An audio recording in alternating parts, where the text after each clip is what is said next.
একটা যুদ্ধ যেখানে এক পাশে ছিল পিপাসার্থ শিশু আর এক পাশে ছিল রাজ সিংহাসনের লোভ। কারবালার প্রান্তরে বয়ে গিয়েছিল রক্ত, কিন্তু শুধু একটা নাম আজও কোটি কোটি মানুষের হৃদয়ে বাজে, ইমাম হোসেন। সালটা ছিল 680। হযরত মুহাম্মদ সাল্লাল্লাহু আলাইহি ওয়াসাল্লামের নাতি হোসেন রাদিয়াল্লাহু তাআলা আনহু দাঁড়িয়েছিলেন এক সর্বগ্রাসী ক্ষমতার বিরুদ্ধে। তিনি জানতেন তিনি হারবেন, তবুও তিনি বলেছিলেন, আমি ন্যায় ছাড়া কারোর কাছে মাথা নত করব না। তার শিশু সন্তান পর্যন্ত পানি পায়নি, তার পরিবারকে কেটে ফেলা হয়, তিনি নিজে শহীদ হন ও তার নাম জয় হয়ে রয়ে যায়।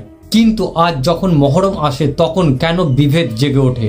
কেন শিয়া বলে হোসেন ছিলেন আমাদের ইমাম আর সুন্নিরা বলে আমরা হোসেনকে ভালোবাসি, তবে তার পথটা একটু ভিন্ন? আসলে এই বিভেদ কিন্তু কোনো শত্রুতা নয়, এটা ইতিহাস দেখার দৃষ্টিভঙ্গির পার্থক্য। শিয়া বলে নেতৃত্ব আসবে আহলে বাইতের হাত ধরে, নবীর পরিবারের হাত দিয়ে, আর সুন্নিরা বলে খলিফাদের মাধ্যমে। কিন্তু দুই পক্ষই এক জায়গায় কিন্তু একদম একমত। ইমাম হোসেন ছিলেন সাহস, অন্যায়ের বিরুদ্ধে প্রতিবাদের প্রতীক। তার মৃত্যু নয়, তার আদর্শই আসল কথা। এই মহরমে প্রশ্ন করি নিজেকে, আমি কি অন্যায়ের বিরুদ্ধে দাঁড়াতে পারবো যেমন হোসেন রাদিয়াল্লাহু তাআলা আনহু দাঁড়িয়েছিলেন?